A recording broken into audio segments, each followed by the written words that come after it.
Okay, so we start with our heel and lace pads, one at the front, one at the back, protecting the tibialis anterior tendon as well as the Achilles tendon. Okay, we use our pre-wrap and trying not to let it roll up on itself. I'm going to get the athlete to hold their foot in a 90-degree position here. There's no right or wrong way to put it. Well, there's a wrong way. There's lots of right ways to put it on, I suppose. Aldo, can you come this way a little bit more? So make sure we go up to the musculotendinous junction of both the tibialis anterior and the gastrocs.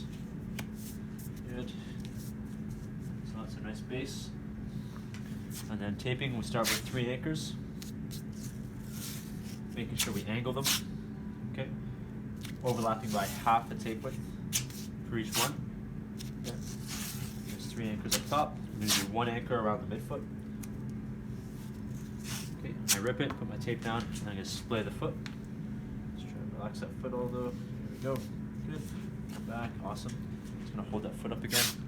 We're going to go now with our stirrups, starting on the medial side on the anchor, underneath the calcaneus, up onto the lateral side. Okay. Matting it down at the top on either side. Okay.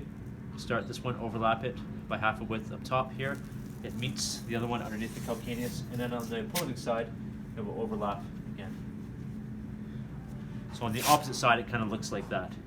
So now on this side, we're going to do the same thing here, and then it's going to overlap high on this side. So on this side, it's there.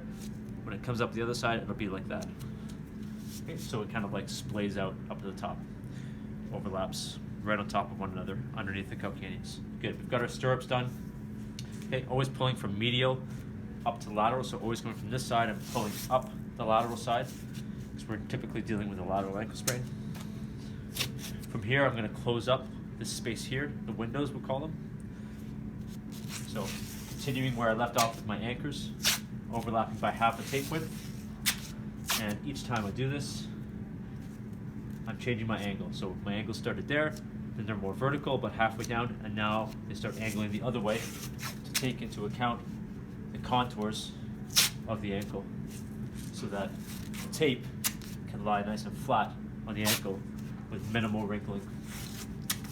Okay. As I get down to the bottom of the foot, it's going to go from one side of the anchor to the other. And now, if you look at the bottom of the foot, we have a bit of a window there. I just want to cover that up. Not a functional piece of tape, but just covering up the window, just to close everything up, so I have a nice base layer of tape so that I can do my figure 8s and heel locks. Figure 8 starts first piece of tape on top of the midfoot. It's perpendicular to the line of the lower leg. Okay. Here around foot, 90-degree position. Do not pull aggressively up here. That will put too much pressure on the stylo to the 5th metatarsal. We don't want that. They won't want that. Okay. So just laying the tape down. It's going to go on the top edge of the medial malleolus, around the back, and the top edge of the lateral malleolus. And then I can finish it there.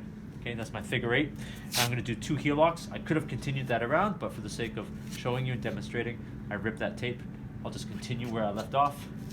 I'm going to go down into a heel lock from one side, up, come around the top, and finish up with a heel lock on the other side. Okay. Then I do the exact same thing one more time. Perpendicular start for my figure 8, around, up top, coming down to now a heel lock here, and coming from the other side. It's okay if it wrinkles down in this area. It will naturally because of the shape of the calcaneus and the width of the tape. From here, we've got the tape ends of our stirrups. We need to close those off. So I just finish up the exact same way I started, just starting from the bottom, working my way up, overlapping by half a tape width, and paying attention to the contour of the foot. Start here, there, and then there, as it gets wider, up higher. Okay, I mat down my tape. Make sure it's nice and stuck on there. Good. And relax. Check capillary refill. Should be coming back within 2 seconds. I can check refill on the skin. I can ask them if they have numbness and tingling. They say no. I make sure the foot's not turning blue. I relax their foot. I'm going to check for function and inversion. Now we didn't spray it with tough skin, which looks like this. Okay. which means it's not sticky, and we have ProArp on, which isn't sticky, so it's going to naturally slide. So it's not super functional, but then I get them to step down and they would do some functional movements to make sure the tape is effective.